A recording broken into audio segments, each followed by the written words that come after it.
Hey everyone, Dave Hagan here. Today we're going to talk to a person who teaches entrepreneurs. That's today on the Financial Wellness Podcast.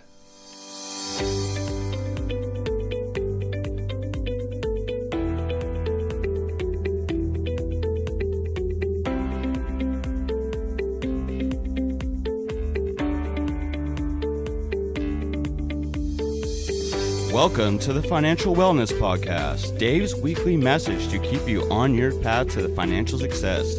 Here is your host, financial problem solver and talk show host, Dave Hagan. Hey, thanks, Nick. It's the Financial Wellness Podcast coming to you from beautiful downtown Van Nuys. For those of you around the country, that's actually in Southern California, maybe in the shadow or the footprint of Hollywood. Today, we've got an interesting show for you. We've got the teacher who teaches entrepreneurships. This is going to be part of our Entrepreneur Roundtable series of programs. Occasionally, we're going to slip in an interview with someone who's been successful or has some interesting things to tell us about entrepreneurship. Really a chance to hear how they made it or what their aha moment was in terms of their path to entrepreneurship. But today, we're going to talk with the teacher of entrepreneurs, Genein Letford. So let me tell you a little bit about Genein. Genein's the founder and executive director of Alumni 360. Now we're going to talk more about that in just a little bit. But before that, she was the 2015 Charter School Teacher of the Year, and she's a driving force in the school district in student equity access. I know. We'll talk about that later too. Arts education and financial literacy. She recently presented a TEDx talk, which is really a TED Talk, discussing how to teach kids to appreciate the arts and how that appreciation actually helps them in their entrepreneurial activities during their life. You can check that out by searching her name, Genein Letford. That's Genein Letford. On YouTube. Check it out. But I'll warn you ahead of time, this isn't the kind of YouTube where you can just kind of put it on in the background and listen to it casually. Be ready to pay attention because there's a lot going on in this particular TED Talk. Another interesting thing about Genein, after paying off almost $100,000 in debt early in her life, she became obsessed with teaching early financial literacy, opportunity recognition, and telling your story of purpose. She speaks around the country on these topics and remains committed to preparing the next generation for a life of success. In addition to teaching music full-time, Genein directs Alumni 360. She's a part-time professor at California State University at Northridge, and she's a financial literacy coach at her local church. Now, she's currently also working on her first book on equity access, which talks the power of investing and saving. Keep your eyes open for this book on Amazon.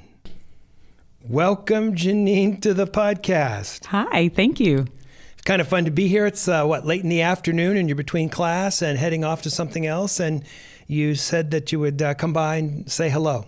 I'm honored to be here. A pleasure to have you here. So my first question to you is, oh my goodness, how do you find the time to do all this stuff? Your extra activities are more time consuming than your day gig, which is important enough, and you seem to excel at everything. How do you find the time to do all this? Well, I think it's the passion and the purpose that drives me, and just knowing that this project and program that I'm doing just needs to be done. Mm-hmm. And so that's what keeps me getting up early in the morning and working hard for these kids. Wow. It's all about the work and the importance of the work, huh? Yes. Very, very, very cool. All right. Well, let's talk a little bit about Alumni 360. You know, I was looking at the website for Alumni 360, and it talks about the mission of the organization as being empowering students to live their best life through efficient financial, collegiate, and life skills training. Students learn critical components in various areas in order to lead themselves and their peers to make better strategic choices, which will liberate not only themselves but their families and future generations from the common economic and educational pitfalls many face today. It goes on to say that the goal of Alumni 360 is to further develop this training program that assists students in the development of leadership, financial literacy, creative intelligence, academic excellence, and other critical life skills that will enable them to live their best life and contribute positively to their families and their community. Well, that's a pretty tall order, Gene. It is, but it can be done. Oh, my goodness. Tell me, what is Alumni 360? It was my answer to the call that our kids are getting a great academic education, but they're still missing a lot of just holes in their learning experience, the K through 12 experience. And as a K through 12 educator, I feel like I can come out and say something's quite not right. The things that we need in adulthood, they're not getting before they enter adulthood. So this was my answer. Got it. And didn't I see too, you have a master's? Yes. A master's in teaching, master's in education? In curriculum and instruction from California State University, Northridge. Wow. Okay. So what does Alumni 360 do? How does it do this? How does it deliver this information to the kids? Well, we meet monthly at the same school that they attended at when they were in elementary school. So these are 6th through 12th grade, and a handful of them are in the university now, different colleges around the nation. And we come back and they meet once a month, and we have trainings, speakers, workshops in these different areas, primarily on financial literacy, financial training, and then we just bring in some extra topics like creative training, emotional intelligence, networking, how to effectively network, and time management as well. So let me get this straight. You've got kids that went to this elementary school, and after they graduate from the elementary school, while they're in middle school or high school, they come back voluntarily in the afternoon to get this information. On a Friday. They could be doing anything else, but they know something's up. They know that something quite is not there during their 8 to 2 day. So I have kids who are hungry and coming to me saying, I've learned more in the entrepreneurship camp or in my Alumni 360 meetings for those 2 hours than I've learned all semester. I've heard that a few times. Wow. But if you can get a kid to come back voluntarily to a school that they've already graduated from, I mean, wow, that really says something about their interest and desire, it seems to me, for that kind of information. It's critical because they know that they're looking around to see the plight of my generation, right? Just deep in debt or not really knowing the soft skills really to advance in their career. So they know that this is the place where they can get those skills. Wow. And how many kids show up on a typical afternoon? Ranging 25-ish, maybe high 30, which is, right now it's just me, and then I bring in speakers and other people. So it's not like we have multiple groups at multiple times as of right now. Right. I know I had an opportunity to show up and listen to one of the speakers that you'd scheduled, and I was really surprised at the quality of the thought process, the quality of the speaker. And the awareness of the kids. I mean, these are not kids that are going, hey, let's go home and watch MTV or let's go home and watch whatever. I mean, these are kids that were bright and thinking and forward-looking. A very impressive group of kids. Yes, they all are. And they understand, as articles from LinkedIn and the PwC research that's coming out, is you need to be a lifelong learner, and you need to see yourself as a bundle of skills. So they understand that they're coming to these meetings, getting these extra skills to put in their tool belt. Wow. Now, when you were back in college or even high school, did you ever in your wildest imagination think that this is the kind of program that you would be running? There's a quote that I love that says, be the person you wish you had when you were younger. Yeah. So because I graduated with so much debt and no financial awareness at all, my mother did a great job raising us, but that was just the one area that she herself, she wasn't a student. So of course you can't give something that you don't have yourself. So being the person I wish I had when I was 18, 19, 20, and really solidifying my financial footing. Yeah, I knew that I wanted to be that person for them. But back then, I had no clue that this was in me. But now I do. Yeah, I mean, back when I was that age, I was thinking, tell me what you want me to say on the test. I'll write it on the test. Give me a grade and let's move on. It wasn't about, hey, I want to know about or understand life, or I want to, pay things forward or anything like that. Pretty wild stuff. Okay. So how is this program funded? Well, when you are an innovator or a self-starter, normally it's funded by you. So I just came out of pocket. Me being a elementary school teacher, it was hard at first, but just funding the food and just the different expenses that came up. But then someone heard about what we were doing, and Kane Foundation blessed us with a wonderful grant. And we have been using that for the past three years to just go on field trips to different universities and run a few camps, and of course run the monthly programs as well. Very cool. Food is part of this. Food to get the kids to show up. You have to feed teenagers at 4 p.m. They are hungry. They are hungry. I've heard that, and I've heard that if you want people to show up at meetings or gatherings, the attendance is higher if there's food. Refreshments are the way to go. I got to tell you though, when I was there, I didn't get no food. You knew that I was already there for other reasons. Oh my goodness. Now, how did you come up with this idea? What was your entrepreneurial aha moment? In addition to being just having it be the answer that I knew I needed in my own life, physically I saw a vision of my kids on like a conveyor belt just going to this pit of debt, with no like warning signs or anything.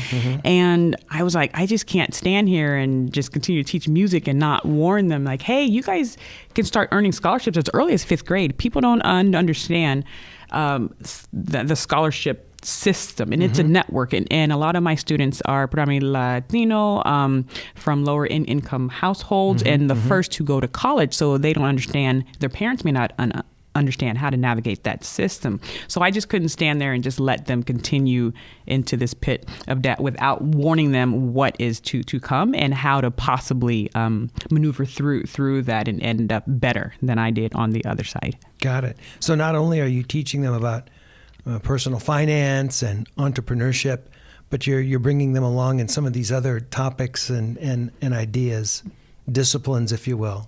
Yes. Very cool. Yes. Very cool. So tell me about some of the success you've seen on students. In listening to your TED Talk, I heard you talking about a student who had put together was it a combination of a mop and a broom or something? Tell me a little bit about that, some of the things that you've seen your students do. Well, the beauty of entrepreneurship is it's all about that idea, and then us giving them the tools to bring those ideas to market. So, but the creativity, and my entrepreneurship camp is called Entree Arts because it combines creative training with entrepreneurship training. But the creativity of their ideas in answering the problems that they see relevant in their community was amazing. So just one group made a ice cream scooper that heats up for their elderly family members. Just these ideas just coming were just wonderful just to watch them pitch. Very cool. Very cool. What was the broom called? The broom or the mop or the? I actually don't remember. I would have to go. I don't remember either, but I went, that's the strangest thing I ever heard. That's pretty cool. That's pretty cool. I remember one of the kids you introduced to me, and you had said, well, this student is in the business of teaching piano. And I thought, at first, that's kind of hokey. I guess she's in the bit. No, she gives piano lessons. And then I started to think about it, and it occurred to me that if they start to really understand that they're in the business of doing that, then they start thinking about things like, the opportunity cost of doing something else, or the cost to provide those lessons, the concept of overhead and the concept of goodwill and all the other things that go into really setting up a business. That's a good point. Yeah, maybe a simplified model, but I thought it was, such a wise way to present it to that kid where they could start to think about that really in an entrepreneurial model. I thought that was kind of interesting. So, for whatever it's worth, you didn't even know that I was thinking that when you made that introduction. But some of these speakers that come in, pretty high profile folks. I mean, a CFO of a big company, someone who's running a department at CSUN. Yes, at the Ryan Holbrook, the director of entrepreneurship in the David Nazarian School of Business at CSUN, the president of Lakeshore Learning Stores. They're a global company. They brought our group to their establishment for the kids to see what a small business, how it started, and now it's huge. And oh my goodness, just amazing, just speakers. The founder of our school and the founder of the whole new economics for women came to speak, and it was just great. My thing is social capital. I want kids to be exposed to people, and women especially, because we're a little bit on the girl heavy side. I don't recall that. Really? Okay. Yeah, we have a lot more girls than guys, but we do have guys. But just wanting them to be exposed. So not that there was just an academic gap and also a financial wealth gap with this demographic, but there's also an exposure gap. And so I really wanted to expose them, just great minds and great thinkers and people who they would not normally have access to. Wow. And how do you find these people that come to talk? I mean, do you go out and solicit people? You look at a name, on a website and go, well, hey, want to come talk? Or, you'd be surprised. A lot of people just want to come and help. People who have been successful in their lives. You're on a schedule to come and speak to them. I'm also very fortunate to be on a board myself called DonorsChoose.org, and they're a platform that allows teachers to ask for materials for their classroom. But their board is like the board of boards. You have Jeff, the CEO of LinkedIn, Teresa Gao, one of the top venture capitalists in the nation, the most famous female venture capitalist. You have senior vice president of Facebook, like the CEO of Essence and Ebony Magazine. I mean, just these are heavy hitters, and like there I am, like the kindergarten teacher, and they run multi-million-dollar businesses, and I teach 4-year-olds how to clap on the beat, but they are just amazing. But just being a part of that board gave me access to just a lot of C-suite and high-level players who are more than happy to come and talk to amazing kids. Wow. And when you tell them about what you got going with Alumni 360, I imagine not too many of them turn you down? Oh, no. I mean, they love to help, or just, like the president of Lakeshore, Kevin Carnes, like he brought my kids in and had lunch for them and showed them what a warehouse looks like and how they put the pictures together for their catalogs. I mean, the back of the line, the behind the scenes, right? Where a lot of people don't get that. For them to see that, it just opened their eyes. And that kind of access is really priceless for the kids. Yeah. I mean, you can't just like knock on the door of one of these places and go, can I come in? Yes, very true. So very cool, very cool. So what is it that you like best about doing this? In the end, I got this lesson earlier in life. A lot of people stumble upon this epiphany during their golden years, just because we're so trained to like, okay, get the education so you can get the great jobs, you can get the house and the car and the nice bank account. And yeah, you need financial foundations. But I realized earlier in life, like my life isn't just about me. I have to give back, and I have to make sure the next generation is going further than I did, or for the demographic that I work with who may not have access, I have to be that connector, be that bridge. I mean, one example is we went to the home of one of the board members on DonorsChoose.org, beautiful penthouse in Manhattan. And then 36 hours later, I'm sitting at one of my students' home in in Canoga Park, and her mother passed away at 7 years old. Her dad left and just abandoned, so she lives with her grandmother, and they have an income of $800 a month. So here I am in the Manhattan penthouse, and then 36 hours later, I'm in an apartment, low income housing apartment, and they have $800 a month. So I get to see the bridge of the whole gamut, and I get to be that connector of that great thinking from the boardroom to the classroom. Oh, very cool. Very cool. Now, one of the things that we had talked about just a few minutes ago was one of the members of your board is the director of entrepreneurship at CSUN. I mean, I don't remember having any kind of education in entrepreneurship when I went to school. To say nothing of any kind of financial training or personal finance training or financial awareness training. Why are we starting to see this now, do you think? Well, entrepreneurship programs have been popping up all over the country, and I don't want to say it's just like this wave, but just really these entrepreneurial skills I think are critical, even if you decide not to become one. And that's what I've learned of. I think I was basically not born, but just grew up with that mindset on how do you create opportunities, how do you connect with your target market, profit and loss. I was selling candy in the fourth grade. Not really understanding the terms, but understanding the concepts of how to work it. And I just think that it's popping up definitely on the collegiate level, but even more on the high school and middle school level as well, because you have to know how to create your own economical situations. And in order to do that, those entrepreneurship skills of, identifying a problem and creating a solution or a product and knowing how to bring it to market. Right. Even if you're an entrepreneur, having those skills are critical. And I think more and more people are understanding that. Right. And once my thing is making sure it's accessible to all groups and not just the upper class. Got it.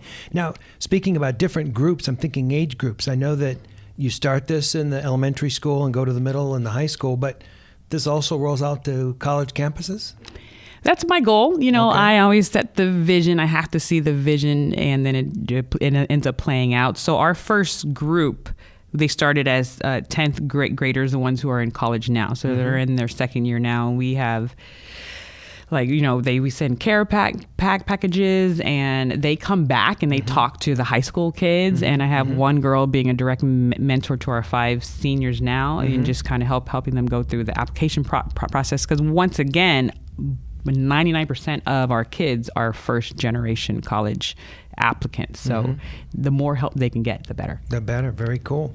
We were talking a little bit about equity access. And you were telling me about the Seed the Change initiative. Tell me a little bit about that. What equity access means to you, and then what this initiative is about. Equity just having equal chance. They say talent is ubiquitous, but opportunity is not. And exposure is not. So with that, I was sitting and watching, those financial graphs of, if John started investing at 25 and he stopped at 35 and just let his money sit there when he was 65, it would be like this massive amount. But if Steve started at 45 and invested all the way to 65, he would have still had less amount because he didn't have time. So I really thought the key to that, those 3 factors of time, rate of return, and the amount that you invest, the key is the time, letting the compounding do its magic. And so once that really hit me, I'm like, well, if that's the magic trick, why aren't we getting to our kids younger with this information when they have time? Right. And so another thing, as you know, this my bachelor's degree is in psychology, and I believe in looking at belief sets and behavior. And I said, if we can help these kids learn the belief sets of how to be an investor and how to look at the market and start wanting to learn, we can get them being active more in investing. So the Seed for Change was the baby of that idea. What that program does is it takes a seasoned investor, someone who's been investing for a while and they're professional and they just want to give back. And they either find someone in Alumni 360 or someone in their own sphere, like a niece or whoever, someone who is 18 or and has their own income. You know, they're working like a little Target job or whatever. And they seed them $100 to kind of help them open up a Roth IRA. And they just, you know, help them through the initial things, because a lot of people don't start investing because they just don't know how to get started. Right. You know, like aggressive, conservative, what? You know, Roth IRA, you know, 403, what? It's confusing, right? It's a whole other language. Yeah, so yeah. if we can get them speaking the language and learning these terms earlier, they won't be so scared to get started. So the person seeds them and they just kind of check in once a quarter. You know, you have someone to talk about the stock market. You know, the stock market went down this past month. What's going on? What's the difference between a bear market and a bull? What, you know, just they have someone to have a dialogue with, because normally in their household, there's no one talking about it. And one of the girls, Brenda, she's a sophomore now at California, UC San Diego. And she was like, yeah, I would walk past the TV and hear about the Dow Jones and I didn't know what it was, and nor did I care. But she's our first recipient of the Seed for Change. So now she's paying attention. Yeah. And that's the thing. They're paying attention. Right, because they've got some money in the game. game. And it's only like $20 a month. So it's not a huge amount, but it's enough for them to at least get started. So in addition to the seed money, they contribute some money every week or month or something like that. The kid contributes some money that they get from somewhere. Yes. Whether it be a parent or a job or whatever. A job. And it gets them in the habit, I guess, of investing some money and watching their money grow. Wow, very cool. And you talk to them about money doubling every 10 years at 7% or every 7 years at, you know, vice versa. When we have that initial conversation and I show them that graph and I do the penny doubling every day. Did you have you seen? I've heard that. Yeah, and Crazy. it blows their mind because the big amounts happen towards the end of the month. Right. The big money is is the last 2 or 3 cycles. Yeah. No, absolutely. I remember when I was a kid, I was talking to a wealthy guy and he was selling me on some life insurance of all things, but he said, you know, this is kind of you know, an investment device. At least that's how he was presenting it to me. And he said, really, you got to get started early, because the big gains are the last couple cycles when you're getting ready to retire. Yeah. But I mean, most people don't think about that. I know. You find that you can really get young kids to think about retirement and long-term savings? Once again, my degree's in psychology, so I rely heavy on that training. And studies show there's an app called Oldify or Aging Booth. And it takes a picture of you, and then you press a button, and it ages you. Really? And I have pictures of my kids. I'm going to do a blog post on this, where, you know, they're 18 and 19 now, and then the picture next to them, they're 67. Wow. And if they can look at themselves as a 67-year-old, that will provoke them to act more. Because like, oh, she's inside of me. So I need to be prudent and diligent now to take care of her. Wow. So I don't need any help aging. I'm doing that. I'm doing that very actively. You don't look a day over 37. All of my, well, bless you. But oh my goodness, you know, the older you get, it seems like life goes faster and faster. That's what they say. You know, I was talking to my doctor the other day, and he's older than I am, and I said, you know, I'm feeling good, doc, but life seems to go faster and faster. And he goes, well, wait till you get to be my age. Breakfast comes every 20 minutes. Oh, tell me about this Entree Arts camp in the summer. What's that about? It was, once again, an answer to them needing these skills. But since my background is in the arts, I'm a full-time music teacher, and I play the trumpet and flute, and I teach trumpet, flute, clarinet, and band. And I know firsthand how important the arts are to creative thinking. And I also know how creative thinking isn't just the artistic arts, but just, you know, being creative and answering problems in a creative way. But I don't think you can teach entrepreneurship without bringing in creativity training, because you have to be able to answer tomorrow's questions today. Right. So how can you see into tomorrow and be a visionary and connect the unconnected and look at perspective training without creative training? And I use the arts as one of those modes. That's because, and I taught a class at CSUN for teachers how to bring the arts into their classroom. And then I just transfer that over into with entrepreneurs. And actually, this season, I'm launching my consulting company of bringing creativity training into organizations and corporations. And I'm doing a workshop in New York in two weeks. Very cool. Yeah.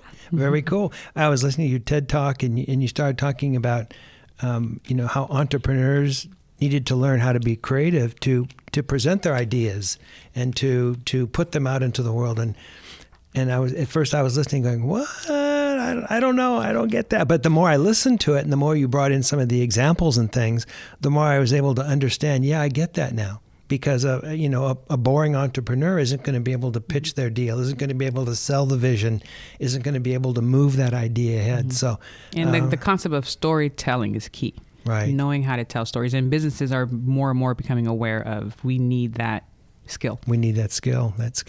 I was looking at an article that was written on you in Toastmasters International, their magazine, and they said that when you were young that you stuttered. I mean, how did someone who had a problem with stuttering as a young kid? Are you laughing at me? Come along and well, no, I'm actually kind of impressed. But how did you come along and become such an accomplished speaker like that? Well, if you listen, I still do stutter. It hasn't really left. I just employ different methods to lower it. And it's weird because I grew up with a twin who won speech debates in elementary school and high school. So it was tough. And I went through speech therapy in elementary school as well.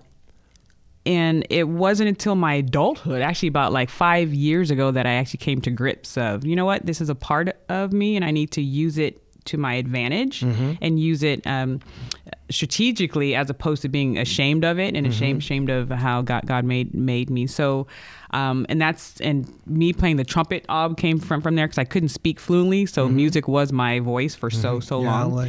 And I just started sharing it. I started saying, hey, I stutter. I felt like I almost, came out and said, hey, I stutter and it's okay. And, it just morphed into just this big thing, speaking more and practicing. Toastmasters was a huge blessing, and I'm still in Toastmasters now. The arts, theatrical training. I don't stutter as much when I'm on stage and I have something memorized. I don't stutter at all when I sing. Right. So just really using that and sharing it as a part of my story and a part of my journey has really opened the doors. I've had folks contact me over LinkedIn.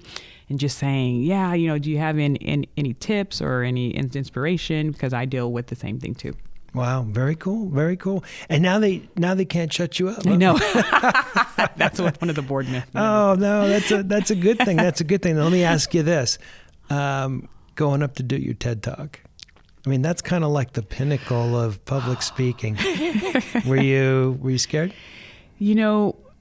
Of course, you're thinking you've done the work, you wrote the speech, and then when they say your name, it's almost like you're not there, and it just comes out of you, and almost like just something takes over you. And I just focused on them. I focused on the message. I stopped focusing on me because if you focus on you, you'll get nervous and whatever. But I just focus on it's my passion to make sure people live creative lives and financially secure lives. And once I did that, it just flowed. Now I want to change gears just a little bit and or change speeds a little bit and have you tell us a little bit about this $100,000 in debt. I couldn't imagine. And yet you talked about it in the TED Talk. And how you were sitting on a rug looking at all this debt, student loan debt, regular debt. By the way, I just read an article, Forbes magazine said that student loan debt has now surpassed $1.5 trillion. That's about the same size as the annual government's budget. But anyway, here you were sitting on this carpet and you were looking at all this debt and trying to figure out how am I going to deal with it. And yet later on in your talk, you said, well, now I'm happy to tell you I'm debt free. How long did it take? What was it like? How'd you do that? Well, I'm actually coming out with the book with that in 2009. My husband and I got married, and that's when I had that very low yet mind-opening moment. And I just read. And I remember picking up, there was a book by Dave Ramsey called Financial Peace. And I remember, I just read through it, just starving for it. Right. And after I closed the book, I said, why am I a 30-year-old woman with a UCLA degree and I don't know this basic information? Yeah. And I use the word injustice, even though, yes, if once you learn how to read, it's on you to get the information. But I think it's an injustice because that's $100,000 that we could have invested. That's $100,000 that we could have used to build wealth for, or put aside for my son's college. The opportunity cost of that money, people don't understand. And I understand the importance of paying for my school, but now I know that there's other ways to supplement a college degree. But I'm just saying the amount of ignorance cost me and at that time. And so we just worked hard, and I'm talking odd jobs, and I was, I like photography, but then I was doing photography at baptisms and random stuff. Whatever. My husband and I are not scared of working. But then I felt like God just blessed us with opportunities. He got the opportunity to become the night manager. So that lowered our rent from $1,100 a month to $600 a month. And that's low for this area, of course. Right. And then took on random jobs. And then I got a little bit of loan forgiveness for being a teacher in a lower income area. And I just started, but once you're focused and once you have goals, things start opening up for you. Right. I think people don't understand the importance of laying out a plan, and then the opportunities present themselves, especially when you work on creativity and looking at creative ways to bring in finances as well. Did you write that plan down? I put it in the book. Did you really? Or I put some stuff. The second book is called Create and Grow Rich. And I don't mean necessarily rich just in finances, but once you really tap into your creative abilities, the opportunities for connection, for wealth, and for they just make themselves known. They just manifest, and of course you have to do the work. But one of the things we talk about here on the Financial Wellness Podcast is writing goals down, and almost the magic of them seeming to happen or come to you, or opportunity coming to you when you write those down, because you're kind of living and feeling those goals. And then just the amazing satisfaction of being able to achieve those goals. And did you feel that as well? You're smiling. You got a big smile. Checking off boxes. Well, because, and I just, and you brought up the word, you feel them. And that's why I love the creative training, because it makes you get reconnected to your senses. And the brain has this part in it called the RAS, the reticular activating system. And it's why you can hear your name in a big, room where everyone's talking. You can pinpoint your name because that's important to you. So once you lay down those goals in the financial sense, now your brain's like, okay, well, now let me focus on these goals, because now it's in my subconscious that I have to reach these goals. So things just start becoming more aware that before you just kind of pass them by. So yes, goals, it's a must. Very cool. Very cool. Well, we could go on for another hour, and we're already way over our time. And to all our listeners, thank you for sticking with us and listening. We're way past the usual podcast time, but I just thought it was interesting, and we're very, very, very, very fortunate to have Genein here and tell us a little bit about her journey and some of the things that she's done and some of the things that she's doing and some of the things like her book that are still going to be coming out. So, to sum up a little bit, it seems to me there's a world of need for personal finance and entrepreneurship training out there, and it's maybe it's not taught at the schools as much, maybe a little more now than it was in the past, certainly more than when I was going to school. And as an entrepreneur, if you see a need, fill it. You really filled that need with Alumni 360, which I think is pretty cool, and get some training or even a mentor when you proceed. I think you've got mentors with your board that are surrounding you and helping to guide some of your thoughts and creative process and getting it onto paper and getting to succeed. So, wow, thank you very much for coming in. It's been really interesting. It's been an honor, and I hope everyone does their creative passions. Yeah. All right. Check out her stuff on YouTube. Check out her website, Alumni 360. And if you got any questions or emails, you can go to our website, thefinancialwellnesspodcast.com, and click on the button. You can record a question and send it to me.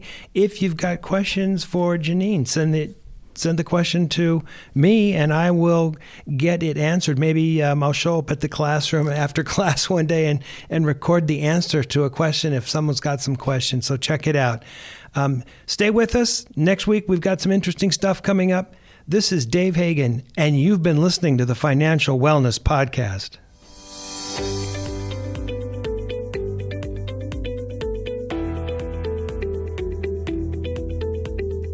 You've been listening to the Financial Wellness Podcast, Dave's weekly message to keep you on your path to financial success.